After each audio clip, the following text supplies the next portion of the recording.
24 May 2026 the day तुम्हारे लिए। तो ये कमज़ोर दिल वालों के लिए या फिर ऐसे जो भी असलियत को नहीं जानना चाहते हैं, ये वीडियो उनके लिए बिल्कुल भी नहीं है। जो भी एक सीरियस एस्पिरेंट है उसका एक मेजर रोल क्या होना चाहिए अभी के लिए, वो अपने प्लान को कैसे शेड्यूल करे। आधे लोग इस एग्जाम में इसीलिए क्लियर नहीं कर पाते हैं क्योंकि उनको अपने ऊपर भरोसा ही नहीं है। उनको आज तक कभी भी अंदर से ये फीलिंग ही नहीं आई कि उनका सिलेक्शन भी हो सकता है। तो जीएस पेपर में मैं समझता हूं कि तुम्हारे पास में रिवीजन के लिए भरपूर टाइम मिलना चाहिए तुमको, क्योंकि भाई पूरा का पूरा एग्जाम जो है वो इसी पर डिपेंडेंट है। जो करना है आज करना है, अभी करना है, अभी से करना है, तुरंत करना है, अभी काम पर लग जाना है, ज्यादा नहीं सोचना है, सोचने में समय कम देना है और काम ज्यादा करना है। जी थोड़ी देर में आने का मकसद ये है कि ये डेट थोड़े दिमाग में चढ़ जाए तुम्हारे। 24 मई 2026 दी डे तुम्हारे लिए। और मान के चल रहा हूं कि ये वीडियो सिर्फ उन्हीं लोगों के लिए है जो कि इस बार के एग्ज़ाम को अपना फाइनल अटेम्प्ट बनाना चाहते हैं, क्योंकि आगे आने वाली बातें काफ़ी सीरियस होंगी और हो सकता है कि काफ़ी लोग इस बात को सुन के डिसहार्टन हो जाएं, कमज़ोर पड़ जाएं। तो ये कमज़ोर दिल वालों के लिए या फिर ऐसे जो भी असलियत को नहीं जानना चाहते हैं, ये वीडियो उनके लिए बिल्कुल भी नहीं है। जो झूठ में जीना चाहते हैं, बाद में पछताना चाहते हैं, वो आराम से इस वीडियो को स्किप कर सकते हैं और वो आराम से अपनी प्रिपरेशन जैसे कर रहे हैं वो बिल्कुल वैसे ही करते रहें। कोई दिक्कत की बात नहीं है, सब कुछ अच्छा होगा। लेकिन जो लोग सच में सीरियस हैं इस ईयर के एग्ज़ाम के लिए, मैं आपको एक बार याद दिलाना चाहता हूँ कि सिर्फ और सिर्फ चंद दिन बचे हैं अपने पास में। और अभी जो भी एक सीरियस एस्पिरेंट है उसका एक मेजर रोल क्या होना चाहिए अभी के लिए, वो अपने प्लान को कैसे शेड्यूल करे। देखो ये एक आइडियल प्लान ही होगा और इसमें थोड़े बहुत चेंजेस तो आप लोग डेफिनेटली अपने हिसाब से करना ही, क्योंकि ये तो मेरे हिसाब से प्लान है। आप अपनी स्ट्रैटेजी को मुझसे ज़्यादा बेहतर जानते हो। तो जहां पर आपको लगे सीखने का मकसद है वहां से सीखना, और जहां पर लगे कि आप मुझसे ज़्यादा बेहतर प्लानिंग कर रहे हो तो आप उस पर भरोसा करना। अपने ऊपर भरोसा ही इस एग्ज़ाम का सबसे पहला पड़ाव पार करने बराबर है। आधे लोग इस एग्ज़ाम में इसीलिए क्लियर नहीं कर पाते हैं क्योंकि उनको अपने ऊपर भरोसा ही नहीं है। उनको आज तक कभी भी अंदर से ये फीलिंग ही नहीं आई कि उनका सिलेक्शन भी हो सकता है। जब उनको ही नहीं लगता है तो बाकी दुनिया को कैसे लगेगा और एक्चुअल में वो परफॉर्म कैसे कर पाएंगे। फिलहाल ज्ञान देने की बातें नहीं करनी है आज हम लोग कुछ कोर फैक्ट्स पर बात करेंगे कि 165 डेज जो हमारे बच्चे हैं उनको हमें कैसे टैकल करना चाहिए। 165 डेज की अगर हम बात करते हैं यहां पर 165 डेज, अब इसको मैं आपको कुछ मेजर चंक्स में डिवाइड करके आपको दिखाना चाहता हूं। इसमें कुछ दिन अभी भी आपके बचे हैं जहां पर आप अपनी मेंस एग्जाम की तैयारी में थोड़ा बहुत जुड़ सकते हैं, और फाइनली इसके बाद आपको अपना पूरा शिफ्ट जो है वो प्रीलिम्स एग्जाम की तरफ करना ही पड़ेगा और कोई चारा नहीं बचेगा। इसके अलावा मैं आपको कुछ डेली रूटीन्स की भी बात करूंगा, कितने मिनिमम टाइम की ज़रूरत है। पहला जो आज का मेजर एम है आपका कि आज और अभी से इस वीडियो को जिस मोमेंट पर आप देख रहे हो कोशिश कर लो कि इसके बाद से आप गायब हो जाओगे। आप अपने आप को अंडरग्राउंड कर सकते हो, जो कर सकते हो वो करो। दीन दुनिया से थोड़े दिन के लिए अपना रिश्ता नाता तोड़ दो। जो लिमिटेड लोग हैं उनसे कनेक्टेड रहो और बातचीत करते रहो, एंजॉय करके करो। लेकिन हाँ, ऐसा है कि टाइम वेस्ट करने का समय अब शायद नहीं बचा है तुम्हारे पास।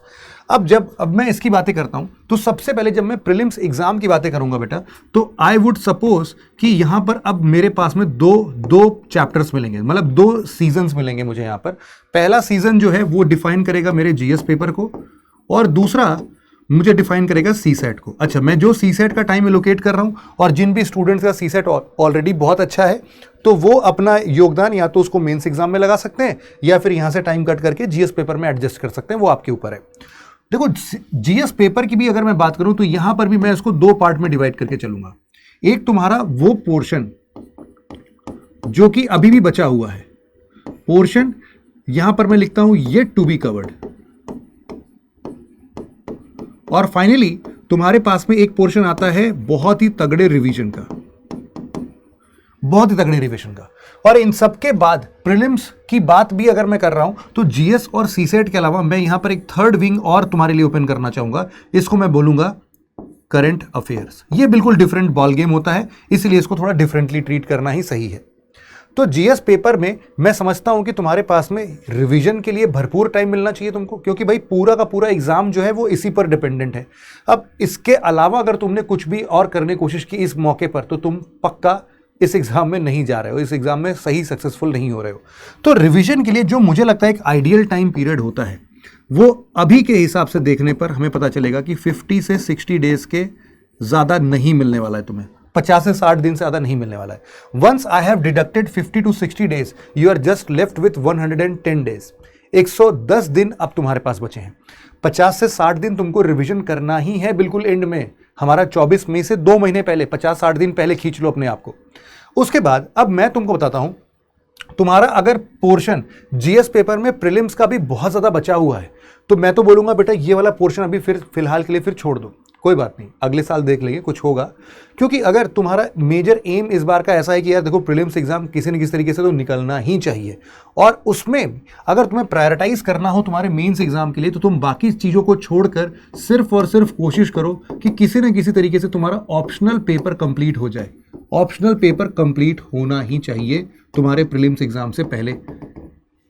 तो ये चीज बेयर मिनिमम चीज तुम देख लो। तुम्हारा इंटरनल सिक्योरिटी नहीं कंप्लीट है, डिजास्टर मैनेजमेंट नहीं कंप्लीट है, कुछ पोर्शंस बाकी है बेटा, गवर्नेंस नहीं पढ़ा है, कोई बात नहीं, प्रीलिम्स के बाद थोड़ा बहुत समय मिलता है, उसमें कर लोगे। अगर प्रीलिम्स क्लियर होगा तो अच्छे से परफॉर्म कर लोगे, डोंट वरी अबाउट इट। हमारे प्रहार मैगजीन्स आते हैं, उतना पढ़ के भी बहुत सारे लोगों ने एग्जाम क्लियर किया है, तो डोंट वरी अबाउट इट। अभी तुम्हारे पास लिमिटेड टाइम पीरियड पर, अब फिर से चलता हूं मैं, 50 से 60 दिन निकालिए, 110 दिन बचता है।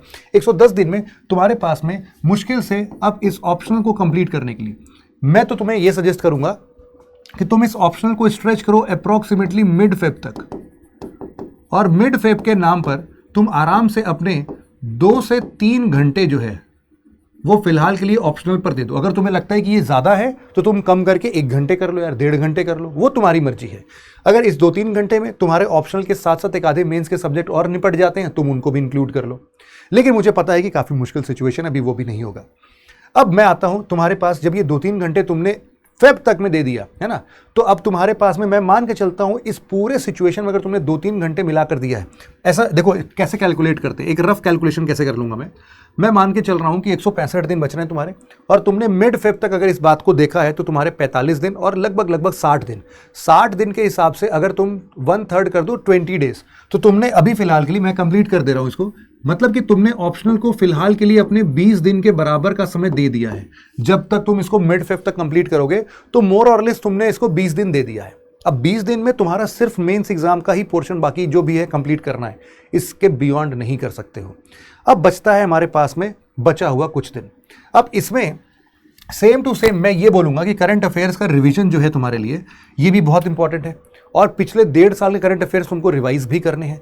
तो तुम एक काम कर सकते हो, अपने डेली बेसिस का 1 आवर जो है, 1 आवर कब तक की बात कर रहा हूं मैं, पूरे के पूरे मार्च, अप्रैल, मई, तो मार्च तक की तुम बात कर लो। 1 घंटे तुम डेली मार्च तक का अपना शेड्यूल फिक्स कर लो, जिसके बेसिस पर तुमको आराम से, मैं मानता हूं लगभग 90 से 100 घंटे मिल रहे हैं। इसका मतलब है तुमने लगभग अपना इसमें 12 से 15 दिन लगा दिए, मान के चल रहा हूं मैं, इसमें तुमने 12 दिन अपने कुर्बान कर दिए। बस तुमको क्या करना है, डेली 1 घंटे करंट अफेयर पढ़ना है, डेली 1 घंटे करंट अफेयर पढ़ के, ये जो करंट अफेयर तुम पढ़ रहे हो बेटा, this would be completely different. और यहां पर ये सिर्फ और सिर्फ तुम्हारे रिवीजन का काम है।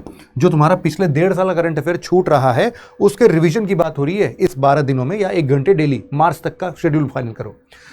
बात ये सीसैट की, सीसैट में भी देखो, अगर बहुत कमजोर हो बेटा तो अभी से शुरू कर दो, बहुत ही निहायती कमजोर हो तो डेली आधे घंटे 1 घंटे की प्रैक्टिस अभी से कर लो। अगर तुम थोड़े भी सही हो, तुमको लगता है कि सर मेरा रीजनिंग अच्छा है, रीडिंग कॉम्प्रिहेंशन अच्छा है, एप्टीट्यूड में थोड़ी बहुत तकलीफ होती है, तो अब अगर ऐसा है तो कोई बात नहीं है, तुम आराम से जनवरी से भी शुरू कर सकते हो, ऐसा कोई दिक्कत नहीं है। जनवरी और फरवरी 2 महीने जो मिला के इसको 1 घंटा रोज इसको भी देना पड़ जाएगा तुमको। तो मैं मान के चलता हूं कि यार सीसैट में तुम्हें लगभग अगर मैं ऐसे 60 घंटे देना चाहता हूं, तो इसका मतलब है कि यहां पर भी तुम्हारा लगभग 8 से 9 दिन पूरा, 8 to 9 डेज कंप्लीटली यहां चला जा रहा है। अब मैं एक रफ कैलकुलेशन तुम्हें दिखाता हूं। यहां पर तुम्हारे पास 12 और 9, 20 मान लेते हैं, इसको 60 मान लेते हैं, 80 हो गया, 80 और 2 100 दिन हो गए। अब बचा हुआ जो तुम्हारा प्रीलिम्स का पोर्शन तुमने अभी भी कवर नहीं किया है, इसके लिए मुश्किल से तुम्हारे पास में कितने हैं, 40 से 50 दिन, 40 to 50 डेज। अब तुम्हारा काम क्या होगा, अगला स्टेप क्या होगा बेटा, अगला स्टेप तुम्हारा ये होगा कि अब तुम फाइंड आउट करो कि प्रीलिम्स के कौन से पोर्शंस तुमने छोड़ दिए हैं। प्रीलिम्स के पोर्शन तुम शुरुआत से देखो इस चीज को, तुम सबसे पहले पॉलिटी में देखो क्या क्या पोर्शन छूटे हैं, मार्क करते चलो, सबको लिखते चलो, आज के आज, अभी के अभी लिखो। ज्योग्राफी में कितने पोर्शन छोड़े हैं तुमने, इकोनॉमी में कितने पोर्शन तुमने छोड़े हैं, इसके साथ साथ पॉलिटी, ज्योग्राफी, इकोनॉमी और हिस्ट्री के कितने पोर्शन तुम छोड़ रहे हो, इसके अलावा ये 4 सब्जेक्ट जब तुम्हारे हो जाए तो तुम इन 4 सब्जेक्ट से एग्जाम में बनते तो हो, लेकिन 2 सबसे बड़ा ब्रह्मास्त्र जो है वो है बेटा तुम्हारे लिए साइंस एंड टेक्नोलॉजी और एनवायरनमेंट। ये अगर मैं 2 सब्जेक्ट्स को मिला दूं ना तो तुम्हारे अकेले के 30 क्वेश्चन बन जाते हैं। 30 से 35 क्वेश्चन इन 2 सब्जेक्ट से मिला कर आते हैं। तो तुम अगर इस एग्जाम में सच में क्लियर करना चाहते हो तो ये 2 सब्जेक्ट्स को बिना पढ़े मत जाने की कोशिश करना।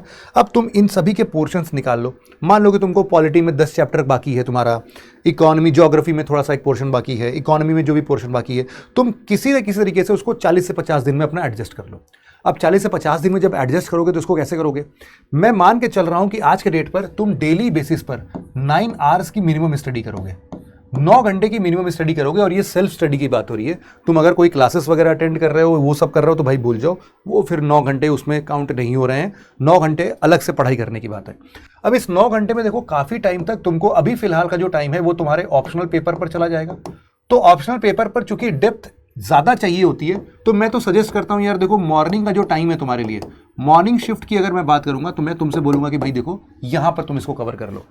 फिर तुम मान लो कि तुम अपनी दिन की शुरुआत 7 बजे से करते हो, 8 बजे से करते हो, तो जो भी है तुम्हारा 8 बजे भी मान लेते हैं, 8 से 11 का एक स्ट्रेच ले लो। 8 से 11 में आराम से तुम अपना ऑप्शनल खत्म करो। 11 बजे सो, फिर उठो, थोड़ा नहाओ धो, फ्रेश हो बढ़िया से। फ्रेश तो पहले ही हो गए होगे, मतलब नहा धो लो, थोड़ा इधर उधर चाय वाय पी लो बढ़िया से। 12 बजे के आसपास तुम खाना वाना खा के 12:30 1 तक, एट मैक्स 1 बजे तक तुम वापस से अपना स्ट्रेच स्टार्ट करो। और अब की बार तुम स्टार्ट कर रहे हो अपना आफ्टरनून में सबसे पहले एक लाइट चीज से स्टार्ट करो, जैसे कि तुम अपना करंट अफेयर कंप्लीट कर लो। 1 घंटे लगेंगे करंट अफेयर में, 1 घंटे के आसपास तुम अपना रिवीजन कर लिए हो करंट अफेयर का। दूसरा 1 घंटा जो है तुम्हारा अभी करंट अफेयर चल रहा है उसको भी तो देना पड़ेगा। करंट अफेयर जो अभी का चल रहा है, अभी वाला जो चल रहा है वो भी तो दोगे, उसको भी तो 1 घंटे दोगे। 2 घंटे निकल गए। अब यहां पर तुम्हें मिलेंगे 1 और घंटे। 1 और घंटे की बात कर लो। बीच में ब्रेक लेना चाहते हो, जैसे 1 बजे बैठे थे, 3 बज चुका है यहाँ पर, अगर पढ़ते पढ़ते तो आधे घंटे का फिर ब्रेक ले लो, कोई बात नहीं है। फिर तुम लगभग 3:30 4 बजे से बैठ जाओ। 4 बजे से तुम कम से कम 2 घंटे का स्ट्रेच लो यहाँ पर, और 2 घंटे के इस पोर्शन पर तुम अपने प्रीलिम्स का जो भी पोर्शन तुम्हारा छूटा हुआ है वो पोर्शन स्टार्ट कर दो। प्रीलिम्स का 2 आवर यहाँ दे दो तुम, तो तुमने 3 घंटे 4 5 6 7 घंटे दे दिए हैं। और तुम्हारे घड़ी में सिर्फ और सिर्फ अभी बेटे कितने बजे हैं? 6 बजे हैं, बस दैट्स इट। 6 ही बजे हैं और तुम इतना शानदार ऑलरेडी प्रिपेयर कर चुके हो। तुम्हें कॉन्फिडेंस आ जाएगा बहुत ज़्यादा कि यार मैंने तो आज बहुत ज़्यादा अच्छा पढ़ लिया है, तो इसके वजह से मैं थोड़ा और मेहनत कर लेता हूँ। और मेहनत करने के लिए तुम आराम से अब बैठो, है ना, 8 बजे बैठो, 9 बजे बैठो, कोई दिक्कत नहीं है। 9 या फिर 8 बजे ही लेते हैं, 9 थोड़ा ज़्यादा लेट हो जाएगा तुम्हारे लिए।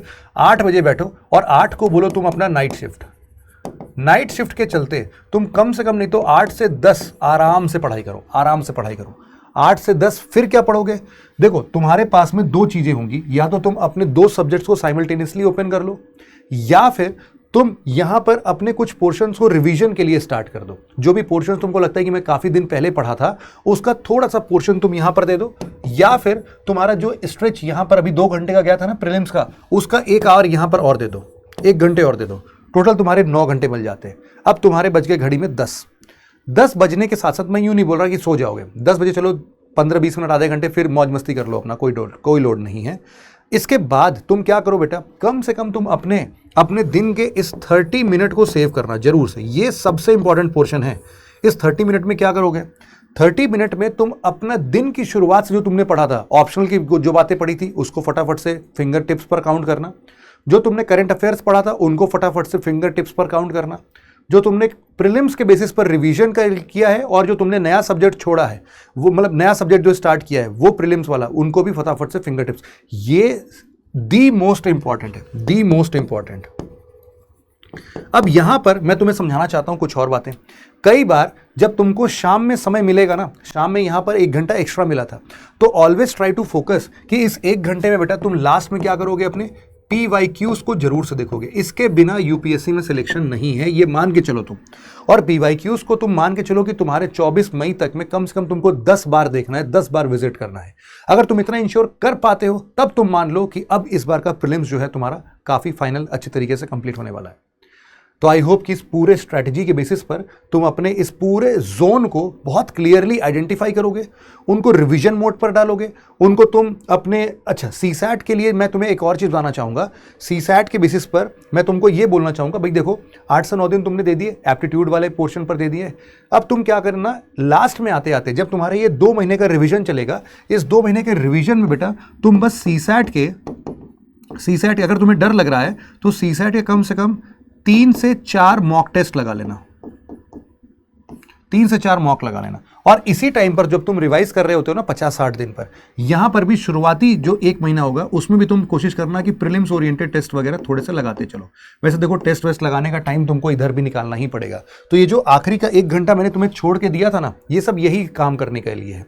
कभी PYQs लगा लो, कभी प्रैक्टिस क्वेश्चंस लगा लो, क्योंकि तुमको काम बहुत है। कभी मैपिंग की प्रैक्टिस कर ले रहे हो तुम, बहुत सारे छोटे छोटी चीजें मिलेंगी तुमको।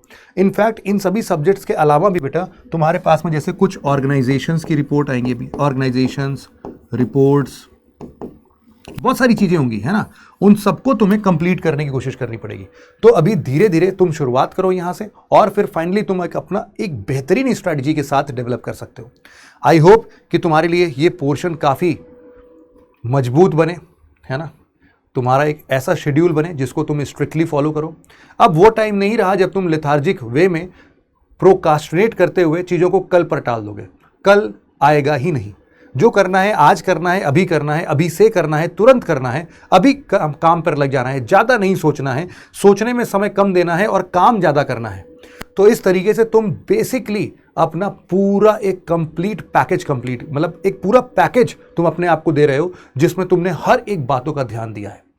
और जो भी, मैं फिर से बोलता हूं, अगर तुम्हारे मेंस के 2-4 छोटे सब्जेक्ट छूट जाते हैं बेटा, बिलीव मी वो तुम्हारे प्रीलिम्स के बाद हो जाएंगे। उस पर उतना माथापच्ची मत करो, कोई बात नहीं है। जो होना था हो चुका है, टाइम जो जाना था वो जा चुका है, लेकिन अब का टाइम बहुत क्रूशियल है।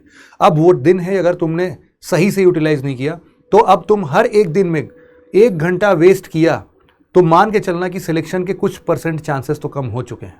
तो जब भी टाइम वेस्ट करना तो दिमाग में ये बात जरूर सोच लेना, ठीक है।